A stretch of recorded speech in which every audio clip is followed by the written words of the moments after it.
Здравствуйте, уважаемые посетители нашего виртуального музея. Мы продолжаем рубрику «О чем молчат узоры» в рамках проекта «Дастурмин город».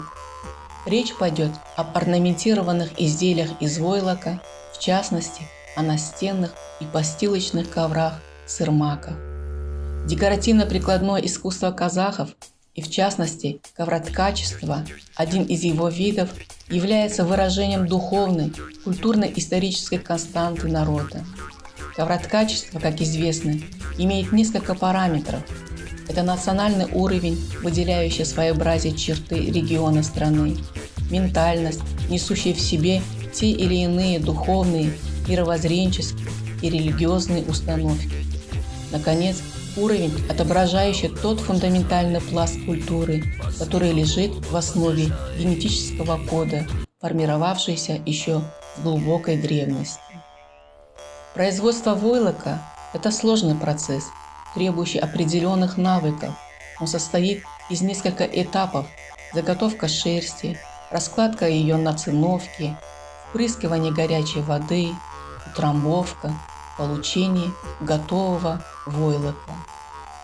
Для окраски шерсти в различные цвета казахи вплоть до середины XIX века пользовались красителями, которые вываривали из различных растений, корней и минеральных солей. Со второй половины XIX века в Казахстан начали завозить аниловые красители, которые постепенно вытеснили природные. В изготовлении войлочных изделий принимали участие не только женщины одной семьи, но и жители аула. В нашем музее коллекция произведений традиционного прикладного искусства Казахстана включает в себя более 300 единиц хранений, куда и входят ковры. Среди большого разнообразия казахских войлочных изделий выделяется ковер сырмак. Изготовление сырмаков было распространено на обширной территории Казахстана. Изготовление сырмака несложное, но более трудоемкое и требует больше времени, чем создание других войлочных предметов. При производстве сырмака применялись несколько способов: мозаика из разноцветных кусков войлока, аппликация однотонной материи по белому войлоку, шнуровая вязь нитью на однотонном полотне войлока, создание орнамента прошивной цветной нитью. В приеме изготовления сырмаков все целесообразно. Сам выбор мозаичной техники, врезывание войлока одного цвета в войлок другого цвета, наиболее соответствует назначению ковра, который стелится обычно на пол, но при этом может быть использован также для украшения стен внутреннего интерьера. Узор должен ложиться вровень с поверхностью фона, предохраняя ковер от преждевременного износа. Сырмаки отличаются большой прочностью. Добротно сделанные, они могут служить 50 лет и больше. Мастера накладывают войлок одного цвета на другой, наносят задуманный узор и по узору режут сразу оба слоя войлока. Затем в белый войлок вставляется темный и наоборот, темный белый. Получаются две зеркально отраженные орнаментированные поверхности. Вставленные один в другой куски войлока сшивают, накладывают на простой грубый войлок, плотно пристегивают. Стежка ведется параллельно очертаниям узора. По линиям соединения кусков разноцветного войлока прошивается цветной шнур.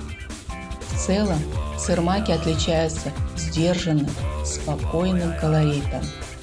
Отметим, что из всех известных ковровых войлочных изделий мы изготавливаем только ковры сырмак.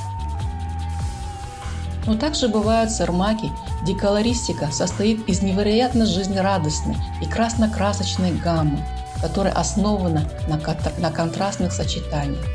К примеру, бархатно-черного или бордового, или же синего фона и светящихся на их фоне цветасто-орнаментальных стилизованных композиций.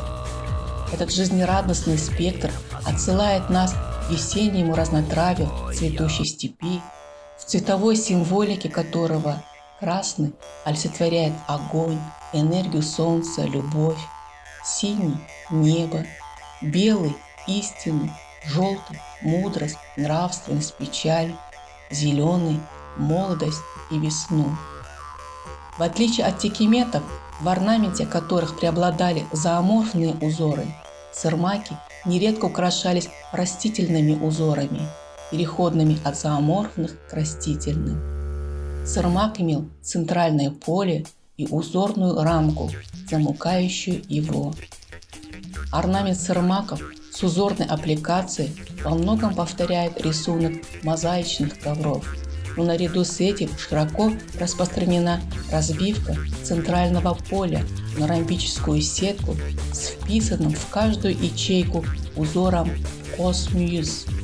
Орнамент космюз – парные рога, производный и модификация основного элемента кошкармюз – бараньи рога, символизирующие кут, жизненную силу, благодать, достаток и благополучие. То есть, по сути, из одного спиралеобразного элемента мюз завитка возникал целый космос орнаментов самых разных его вариаций. Это просто фантастика.